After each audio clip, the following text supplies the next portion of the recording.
গল মার্ভেলসের মধ্যমণি সাকিব আল হাসান লঙ্কা টি10 super league খেলতে শ্রীলঙ্কায় পা রাখতেই সবার হুড়োহুড়ি। মঙ্গলবার পৌঁছেই বুধবার গল মার্ভেলসের হয়ে মাঠে নামলেন সাকিব আল হাসান। প্রতিপক্ষ ক্যান্ডি বোল্টস।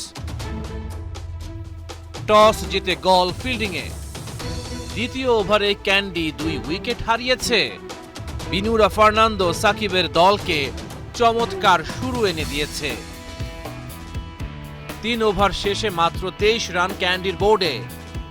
দিনেশ চান্দিমাল গলের বোলারদের উপর চড়াও হয়েছে। পঞ্চম ওভারে সাকিব আক্রমণে। টাইগার ফ্যানরা চোখ রেখেছে মহাতারকার ওপরে। প্রথম 4 বলে 2 রান দিয়েছেন সাকিব। পঞ্চম বলে বাউন্ডারি হাঁকান চান্দিমাল। শেষ বলে 1 রান। প্রথম ওভারে সাকিবের চমৎকার বোলিং। মাত্র 22 বলে চান্দিমালের 50, 25 বলে 66 রান করেছেন তিনি। প্রথম ওভারে দুরন্ত বোলিং করলেও সাকিবকে আর আক্রমণে আনেননি থিকসানা। শেষ পর্যন্ত 5 উইকেটে 100 রান ক্যান্ডি বোল্টসের বোর্ডে। জবাব দিতে নেমে গল মার্ভেলসের উড়ন্ত সূচনা। 2 ওভারেই 34 রান তোলেন অ্যালেক্স হেলস ও ভিরাকড্ডি।